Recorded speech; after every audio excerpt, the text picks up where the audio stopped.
เจ้าสบายดีข้าพเจ้าขอตั้งหน้าให้กระทรวงสาธารณสุขและกีฬาขอแถลงเกี่ยวกับการกะเกียมความพร้อมการสอบเส็งจบชั้นมัธยมศึกษาม.4 และม.7 ประจำทรงเรียน 2025-2026 เอกภาพทั่วประเทศความเป็นมาในการกะเกียมการสอบเส็งเนาะการสอบเส็งจบชั้นมัธยมศึกษาแม่นขบวนการวัดและประเมินผลการเรียนของนักเรียนที่แสดงให้เห็นถึงผลสำเร็จในการเรียนของนักเรียนในระยะผ่านมากระทรวงศึกษาธิการและกีฬาก็ได้ถือเอาเวียกงานการสอบเส็งจบชั้นหรือว่าสอบเส็งจบปีเรียนเป็นกิจกรรมบุริมศิษย์เนาะและได้ดำเนินมาเป็นปกติในแต่ละสุขเรียนการ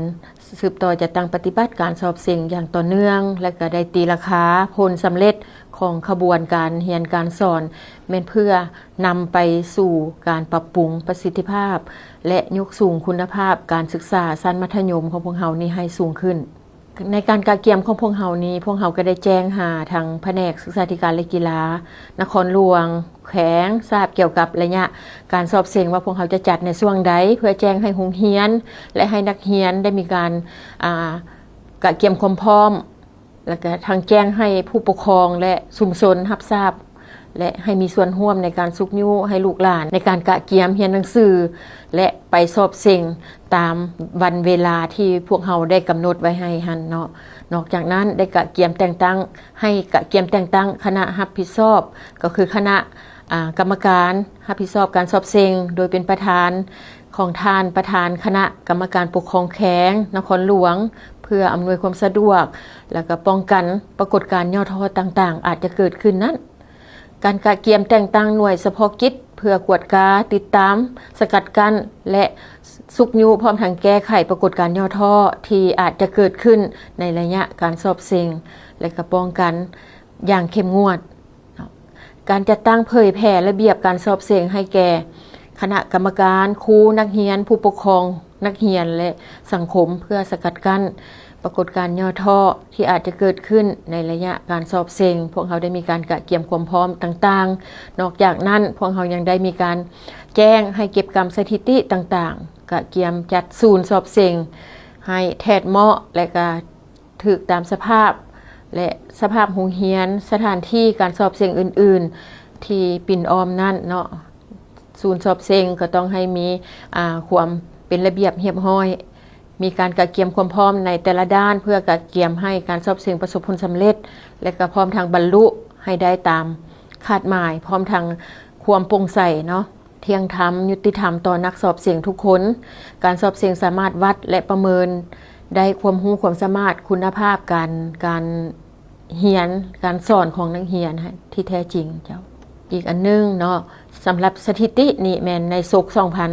2025-26 นี่เนาะในทั่วประเทศถือว่ามีโรงเรียนมัธยมทั้งหมดนี่ 1,866 แห่งในนั้นเอกชนมีอยู่165 แห่งโรงเรียนมัธยมตอนต้นมี 1,001 แห่งและเอกชนมี82 แห่งโรงเรียนมัธยมตอนปลายนี่มี30 แห่งโรงเรียนมัธยมสมบูรณ์มี835 แห่งเอกชน83 แห่งถ้าเทียบใส่ในศกเรียนผ่านมาก็คือศกเรียน 2024-2025 เห็นว่าโรงเรียนมัธยมเพิ่มขึ้น5 แห่งพวกเขายังได้มีการกะเกียมตารางการสอบเส็งและวันเวลาสอบเส็งละเอียดเช่นสำหรับชั้นมัธยมศึกษาตอนต้นม.4 นี้พวกเขาได้จัดขึ้นในวันที่15-12 มิถุนายน 2026 เนาะโดยมีการสอบเส็ง5วิชาหลักเช่นภาษาลาววรรณคดี120 นาทีเนาะวิชาวิทยาศาสตร์สังคมนี่มัน90 นาทีและวิชา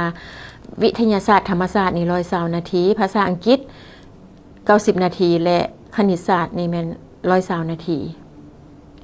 สำหรับชั้นมัธยมตอนปลายม.7 เนาะเป็นพวกเขาจัดการสอบเส็งในวันที่17-19 มิถุนายน 2026และก็ได้มีการสอบเส็ง5วิชาหลักเช่นเดียวกันเช่นภาษาลาววรรณคดี120 นาทีกลุ่มวิชาวิทยาศาสตร์สังคม120 นาทีกลุ่มวิชาวิทยาศาสตร์ธรรมศาสตร์90 นาทีภาษาอังกฤษ90 นาทีและคณิตศาสตร์120 นาทีนอกจากนี้พวกเขายังมีกำหนดเวลาสอบเส็งคืนให้สำหรับนักเรียนที่ขาดการสอบเส็งแต่ว่ามีเหตุผลเช่นเจ็บเป็นหรือว่าเกิดเหตุฉุกเฉินกระทันหันและ หรือว่านักกีฬาที่ถูกไปแข่งขันในระยะการสอบเสียงนั้นและอยากขอแจ้งให้ทราบอีกเนาะจำนวนนักสอบเสียงชั้นมัธยมศึกษาในโรงเรียน 2025-26 เห็นว่าในชั้นมัธยมต้นนี้มีทั้งหมดแม่น 71,427 คนมีหญิง 35,319 คนในถ้าเทียบใส่ในศุกร์2024-25มีจำนวนนักเรียนหญิงนี้มีจำนวนนักเรียนนี้ 69,164 คนเนาะถือว่ามีจำนวนเพิ่มขึ้นอยู่ 2,263 คนในนั้นเป็นหญิงอยู่ 734 คนถือว่าอัตราการเข้ามาสอบเสียงนี้ถือว่าเพิ่มขึ้นมีนักสอบเสียงบีแลง247 คนมีหญิง141 คนและนักสอบเสียงที่เป็นพระสงฆ์หรือแบบเป็นสามเณรเนาะเป็น698 องค์ศูนย์สอบเสียงที่พวกเราจัดสำหรับชั้นม.4 นี่และมันมี588 ศูนย์ห้องสอบเสียงจำนวน 3,578 ห้องสำหรับจำนวนนักสอบเสียงชั้นมัธยมศึกษาตอนปลายหรือว่าห้องว่าม.7 นี่เนาะรวมทั้งหมดมันมี 40,722 คนในนั้นมีหญิง 19,848 คนในศุกร์เรียน 2024-25มันมีจำนวน 41,757 คนเนาะถ้าเทียบใส่ผ่านมาถือว่าหลุดลงสำหรับชั้นม.7 เนาะและนอกจากนั้นมีนักเรียนหรือว่านักสอบที่เป็นเรียนภาษาบิแลงหันมี208 คนมีหญิง139 คน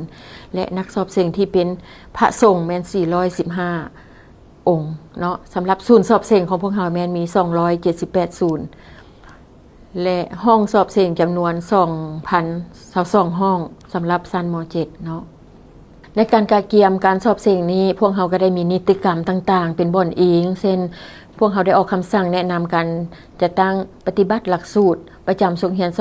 2025-26 ฉบับเลขที่1578 สสกลงวันที่20สิงหาโดยเป็นบ่อนอิงในการกาเกียมการสอบเสียงแจ้งการสอบเสียงจบชั้นประถมป .5 ชั้นมัธยมต้น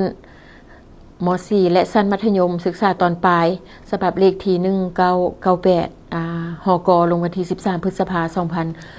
2026เนาะนอกจากนั้นพวกเราได้อิงใส่แจ้งการเพิ่มทวีเอาใจใส่ชี้นำการจัดตั้งปฏิบัติระเบียบการสอบเสียง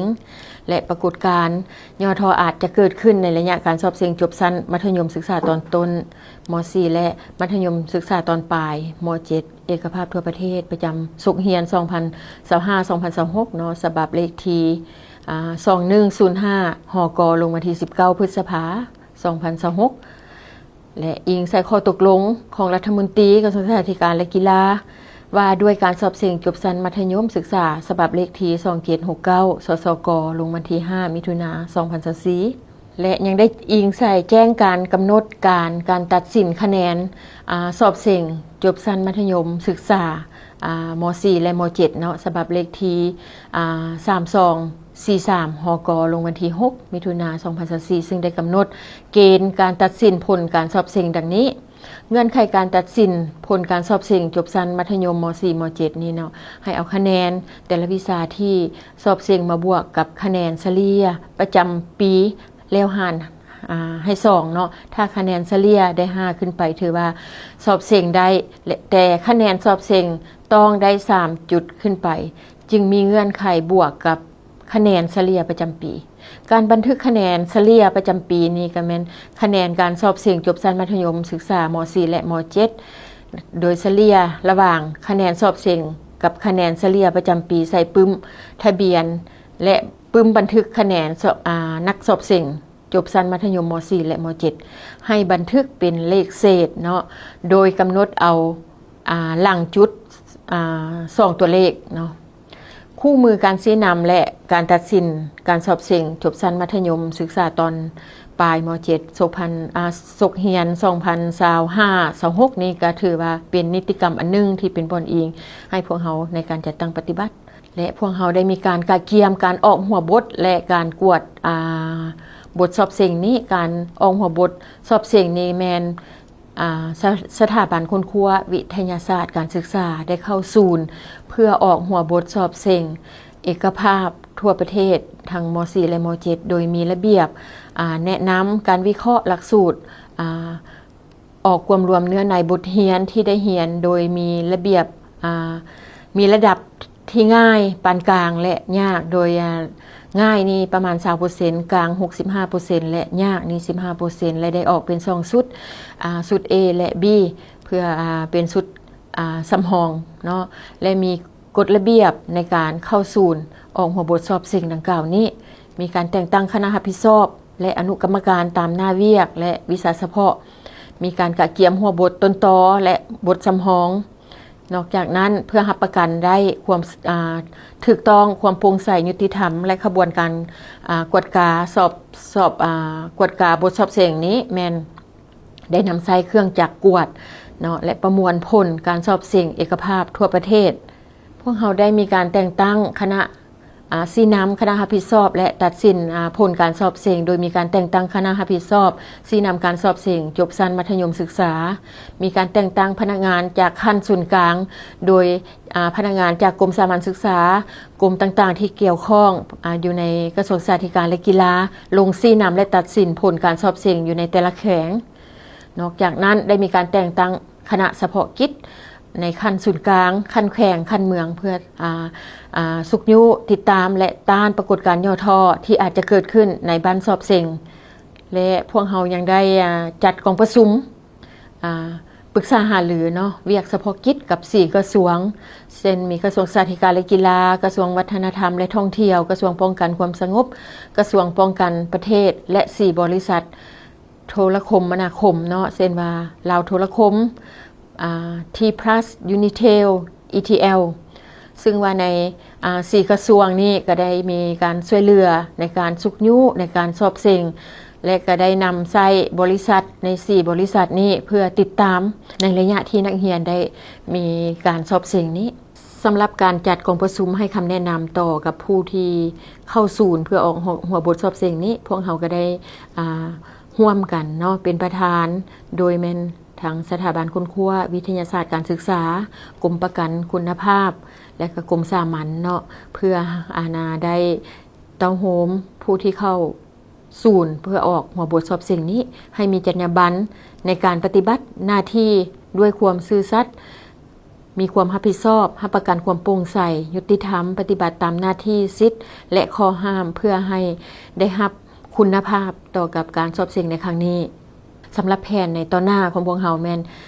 จะจัดกองประชุมเปิดบ้านสอบเสียงจบชั้นมัธยมศึกษาทั่วประเทศนี้ให้แก่แผนกศึกษาธิการและกีฬานครหลวงแขวงของการศึกษาธิการและกีฬาเมืองนครและศูนย์สอบเสียงและโรงเรียนในขอบเขตทั่วประเทศเพื่อแนะนำให้คณะกรรมการฝ่ายต่างๆในการกะเกียมความพร้อมในการสอบเสียงจบชั้นมัธยมศึกษานี้และจัดกองประชุมแนะนำคณะกรรมการที่จะลงชี้นำประจำอยู่แต่ละแขวงในการกวดจักและการติดตามการสุกยุต่างๆเนาะคณะเฉพาะกิจของพวกเฮาร่วมกับ4กระทรวงดังที่กล่าวมานั้นก็จะได้มีแผนลงติดตามศูนย์สอบเสียงจบชั้นมัธยมศึกษานี้อยู่แขวงและอยู่เมืองต่างๆมาฮอดนี้ข้าพเจ้าขอเรียกร้องมายังผู้ปกครองชุมชนและภาคส่วนที่เกี่ยวข้องจงให้การร่วมมืออำนวยความสะดวกเพื่อให้บ้านสอบเสียงในครั้งนี้ประสบผลสำเร็จตามคาดหมายที่วางไว้ขอขอบใจ